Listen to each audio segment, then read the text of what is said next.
Okay, so let's review empirical formula today. We're going to do these two examples. So the first one, it tells us a 225 gram sample compound is found to contain 52.45 grams of magnesium, 69.075 grams of sulfur, and the remaining amount of oxygen. What is the empirical formula of this compound? So what do we need to do first in order to even start this problem? Transfer the grams into moles. Yes. Percent. Find out the oxygen. Find the percents, right? We got to start from percent composition. It probably still worked if you just went straight from grams, but we're going to start with percent just to stay consistent, but we'll see. We'll double check. All right, so we're going to do percent magnesium. All right, so it tells us the mass, right? So to do percent, part over total, part over whole, times 100. So magnesium is 52.425. What's my total here? 225. The 225, right? It tells us that's how big our sample is. Times 100. Well, gotta turn the calculator on. Okay, we get 23.3% magnesium. We need to do the same thing for sulfur. We have 69.075 grams divided by our total. What did y'all get for this? Anyone? 30.7. Thank you. And then, how do we know that percent oxygen? You subtract the sulfur and magnesium from the total. Very good. So remember to do the part oxygen. We know our total. We know the other two parts, so we just subtract it from the total. You could also subtract these two values from 100 if you'd like, if you trust those two percentages. If you want to double check yourself, just subtract the magnesium and the sulfur from the total. That's what I'm going to do just to make sure I did that part right. So I get 103.5 over the total times 100, 46%. And then we should check. Do they all add up to 100? They do. So you know you're calculated your percentages right. Okay, now that we have percentages, what are we going to do next? What do we assume? It's out of 100. Out of 100 grams. Very good. So we have 23.3 grams of magnesium. We're going to do the same thing for sulfur. 30.7 grams of sulfur. The same for oxygen. All right, so if we have grams, what do we have to get to next? Moles. How do we get from grams to moles? Using more mass. Very good. So divide for just magnesium, and you're going to get to moles. Do the same thing for sulfur. Divide by its atomic mass to get to moles. And oxygen.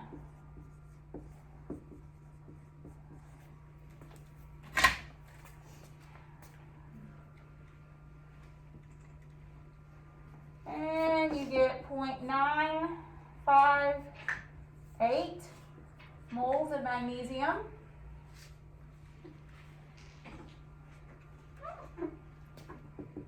.957 moles of sulfur. And 2.875 moles of oxygen. Okay, so what do we do at this point? I can't make an empirical formula right out of this, right? Because they're not close enough to a whole number. So what do I do? Divide by 0.95. Very good. Divide by the smallest. That will give us 1 magnesium, 1 sulfur, and 3 oxygens. So when we write our empirical formula, you should get MgSO3.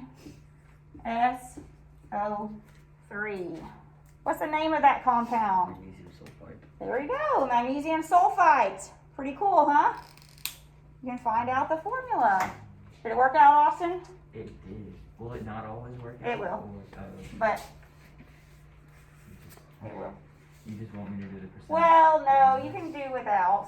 Okay, I just like to start that way you, that's, so that's the that's, steps. that that's you the recommend. steps, but, I just saw it and I thought that it would work out. Yeah. alright. Let's do the next one. This one does give us percentages to start out with. So we're there already.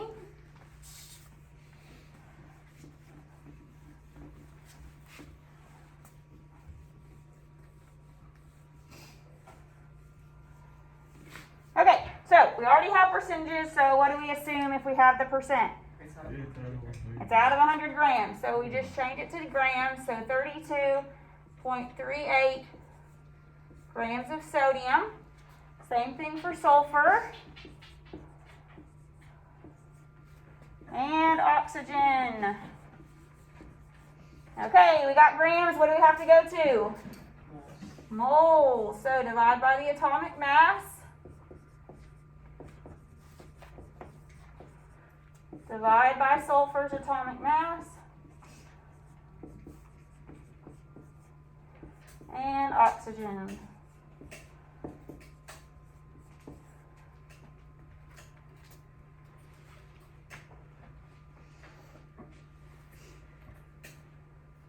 You should get 1.408.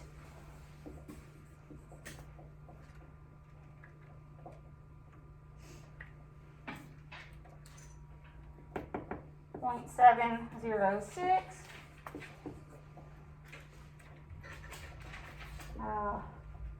Type that in.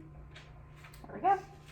And then 2.819. What do we do now? Divide by the smallest. Divide by the smallest. Very good. So we're going to divide by our 0.706. That gives us 2 moles of sodium, 1 mole of sulfur, and 4 moles of oxygen. So when we write this empirical formula, we get Na2SO4. What's that?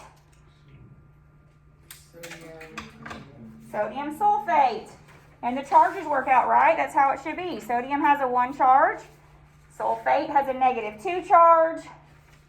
So that's the correct formula. Any questions on empirical formulas? Okay, as I said, we're going to move on to molecular today. Don't worry, it's not nearly as many steps as what we've done.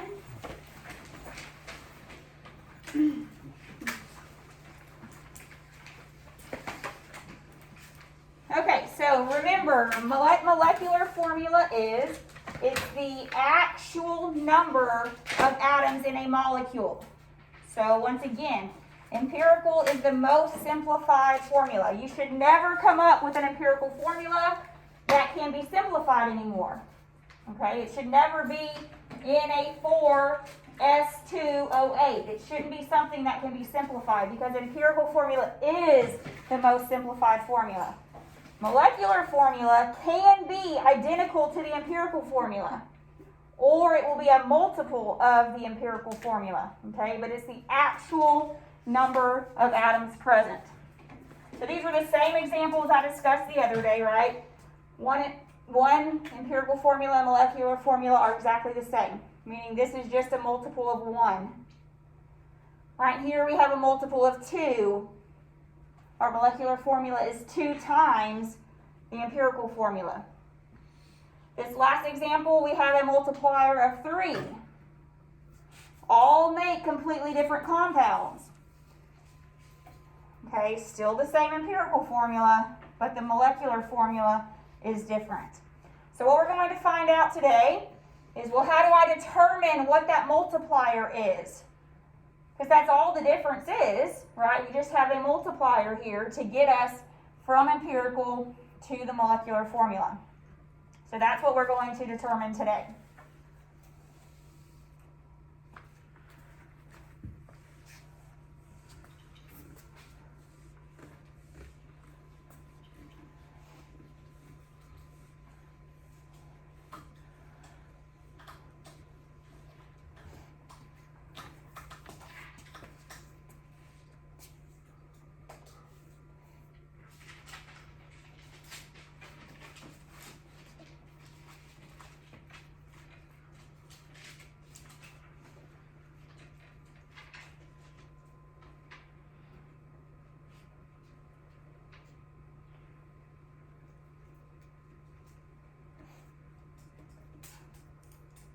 so real quickly, here's some examples. I want you to find the empirical formula of these examples.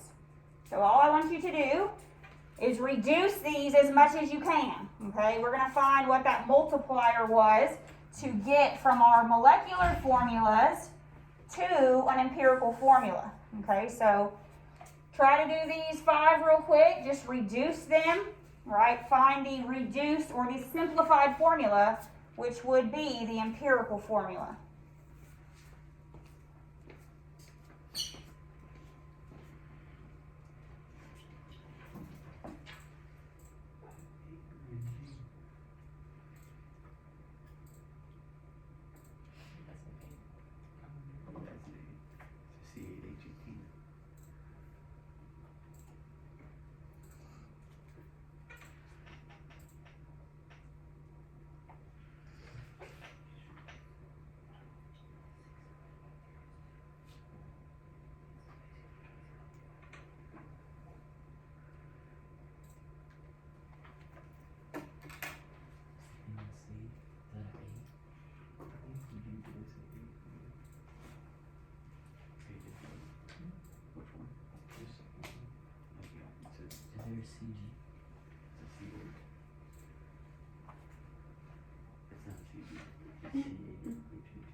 Alright, so for the first one, C6H6, how would I reduce this? Or simplify it? 3. Divide by 6, right? They both have a common factor of 6, so it would be CH. Carbon hydride. How about this next one? What is my common factor here? 2. What did you say? 2. 2, right? Because I can divide both of these by 2. 3 doesn't work, 4 doesn't work, 4 doesn't go in 18, so I can divide them both by 2. C4H9. The multiplier was 2, okay? Because that's what we're going to end up solving for today, is what is that multiplier. How about this one? Tungsten oxide. Can't simplify that anymore, right? So it is. It's the same. That's okay. That's going to happen sometimes. What about this next one?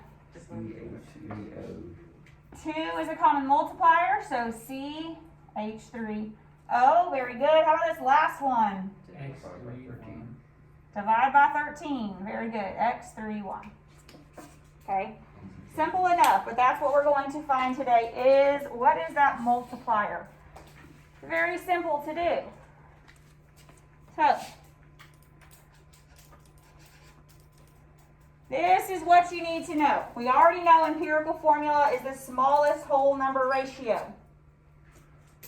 So write this down, the rest of this down. I think you've already written this down. If you have, if not, write it down.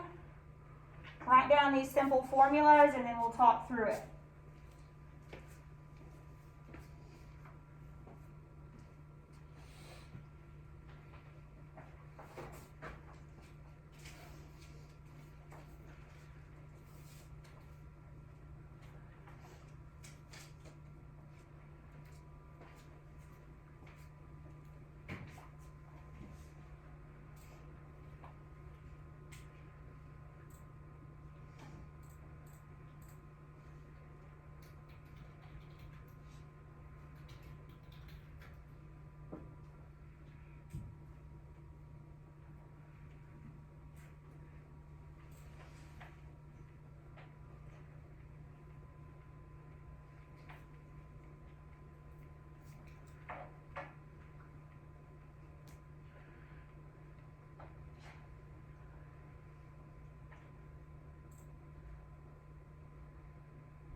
Okay, so based on that last exercise, I hope you would agree that if we have our empirical formula and we multiply it by some whole number x, right? We had some that were multiplied by 6, some that were multiplied by 2, some by 13. But if you multiply your empirical formula by a whole number, that gives you your molecular formula. All right? And wouldn't you agree that the empirical formula's molar mass times that number should be the molecular formula's molar mass? So that's essentially what we're solving for here is this x, or your multiplier. Your molecular formula molar mass will be given to you in the problem. It'll say this is the molecular formula's molar mass. The empirical formula will either be given to you or you find it as we just did. Okay, so you can find your empirical formula using the steps we've already done. The molecular formula mass or molar mass will be given to you. All you do then is divide the two, and you should get a whole number. You have to get a whole number. If you do not get a whole number, something has gone wrong. This is not one where you're going to multiply. You can't multiply by a whole number to make it a whole number. You will get a whole number. Okay, so then all you do is multiply it by your empirical formula, and you get your molecular formula. Like an actual whole number or like a really close to a whole Really, really close to a whole number. Okay, so that's what we're looking for in search of is this x.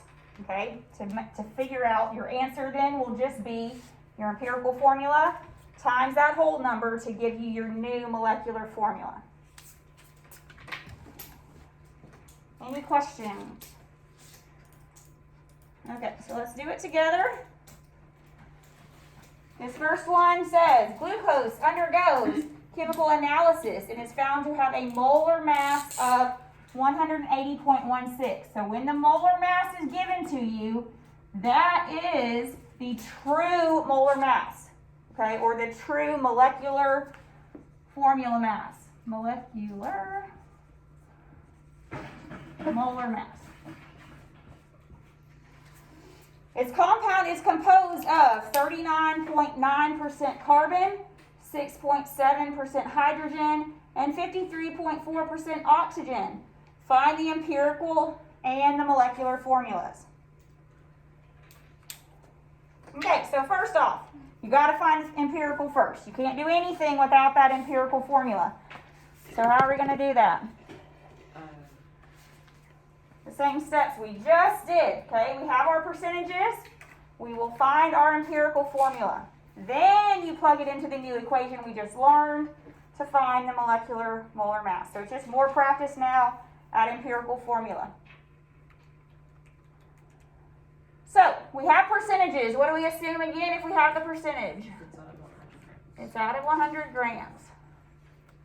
So we have 39.9 grams of carbon, 6.7 grams of hydrogen, and 53.4 grams of oxygen.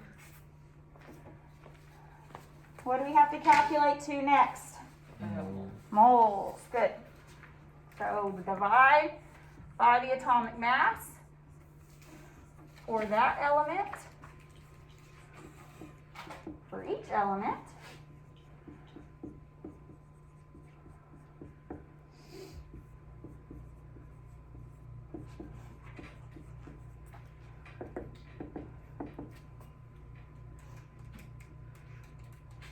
So for carbon, I get 3.322. Oops, not grams. Moles. Same thing for hydrogen.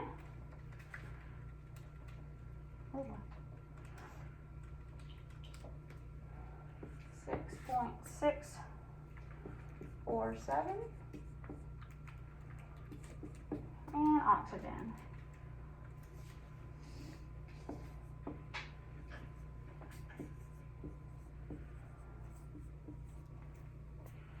Okay, same steps as before. So what do we do now? Divide by the smallest. Very good. Divide by the smallest.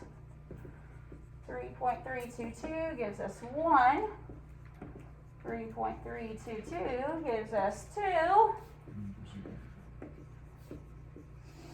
I think that's close enough to 1, but let me double check. They usually like 1 point. Yeah, 1.3, yeah. Close enough. Good. Okay, so we get empirical formula. Make sure you label which is which. C H2O. Any questions on that empirical formula? So now the only new part that we've learned is to figure out our X. We have to figure out what that multiplier is.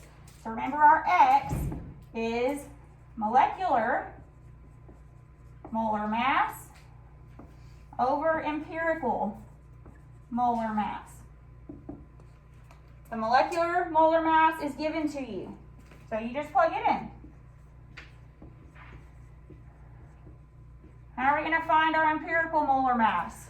There you go. Calculate it, right? We know the empirical formula, so we're just going to calculate it. So we have, let me figure out where to do it so this camera can see me. All right, we'll do it. CH2O. All right, so we have 1 carbon, 2 hydrogens, and 1 oxygen.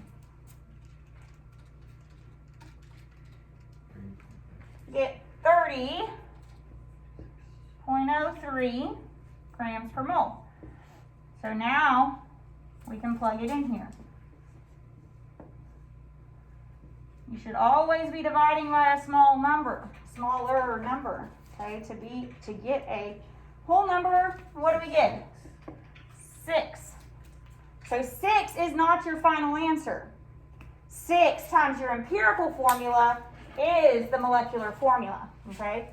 So, back over here. Our molecular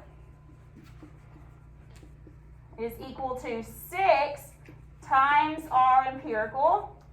So you get C6H12O6. So those would be your answers for the problem. Any questions on that? So it is a lot of steps. This is the only new part we're adding on today. Molecular formula, mass will be given to you. You already know how to calculate empirical formula, so you just find the molar mass from that, plug it in, divide, you should get a whole number. If not, something's gone wrong on determining what your empirical formula was going to be. Go back and look at your empirical formula steps. Any questions on this? You want to do one more together? Let's do it. For sure, why not? Let's do this next one together. Then you'll be done for this Friday. Okay. So we say that we have a sample with a formula mass of 34. So again, when the molar mass is given to you, that is the molecular molar mass. Okay? We know that we have 0.44 grams of hydrogen, 6.92 grams of oxygen. I'm going to start with percent just so I stay consistent. Austin found a trick that you might not have to do that, so y'all can do that, but I'm just going to be consistent here. So how do I find my percent hydrogen? This is my part of hydrogen, right? 0.44. What's my total? How do I know what my total sample is? Add them up, right? So the other ones I told you the total and left out one of the parts. This one I did not give you the total, but you know the 2 parts, so you just add them together.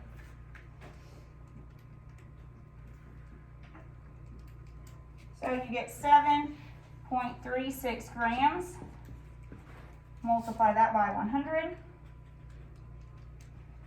And you should get 5.98% hydrogen. Same thing for oxygen. 6.92 divided by 7.36.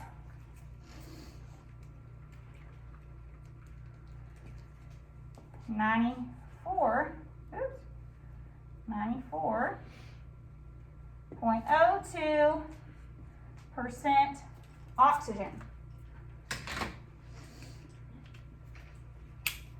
Okay, we have percentages, so we assume grams.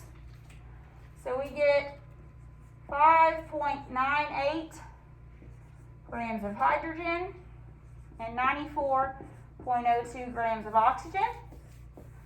Again, we divide by the atomic mass.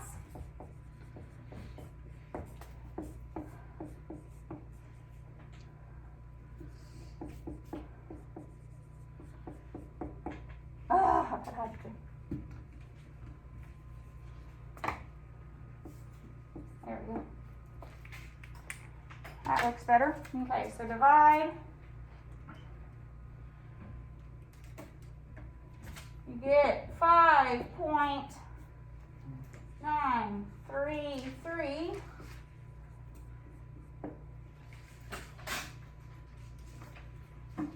and 5.876 moles of oxygen. What do we do now? Divide by the smallest. 5.876 gives us 1.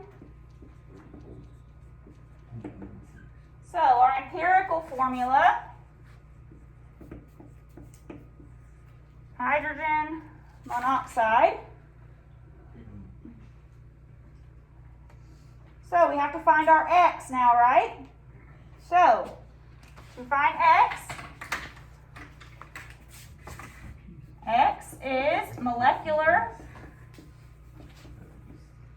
molar mass over empirical molar mass. So molecular is what is given to you in the problem always. So that's 34. Empirical molar mass, I can calculate from my empirical formula. 17.008. Thank you. 17.008. So we plug it in.